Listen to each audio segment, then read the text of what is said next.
దేవుని వాక్యం చదువుకుందాము.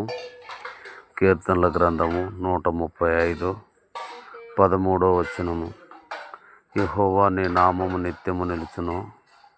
యెహోవా నీ జ్ఞాపకార్థమైన నామము తరతరములుండును. చాలు.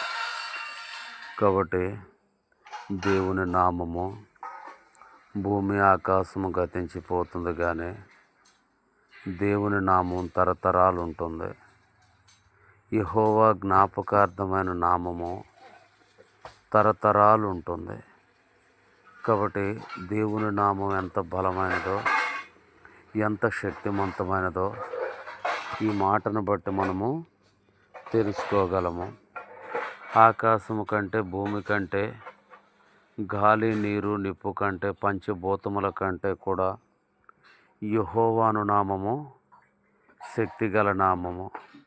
యెహోవాను మాటకు అనువాడు ఉన్నవాడు అని అర్థము, మొదటివాడు కడపటివాడు అని అర్థము, యూదా గోత్రపు ఏరును చిగురు అని అర్థము, వల్ప ఓమేగ అని అర్థము, వర్తమాన భూత భవిష్యత్తు కాలంలో ఉండు నామమని అర్థము.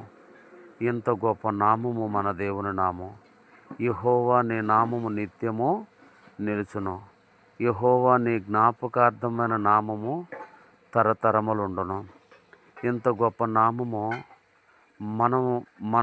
మనం కూడా ఇంత గొప్ప నామములోకి చేర్చబడాలని, ఇంత గొప్ప నామములోకి మనం కూడా ఉండాలని దేవుడు ఇష్టపడి అన్ని జనులమైన మనల్ని తన నామంలోకి చేర్చుట కొరకై తన సొంత కుమారుడు, తన అద్వితీయ రొమ్మునున్నటువంటి కుమారుడు, తన ఏకైక కుమారుడు, ఒక్కడే కుమారుడు, అలాంటి యేసుక్రీస్తు ప్రభువారిని లోకానికి మానవుడిగా మనిషిగా పంపించి ఆ కలువరి శిలువలో ప్రాణం పెట్టి రక్తం కార్చి చనిపోయి సమాధి చేయబడి 3వ దినాన తిరిగి లెగుచుట వలన ఇంత గొప్ప నామములోనికి మనం ప్రవేశించుటకు మనకి వీలు కలుగుతూ వచ్చింది.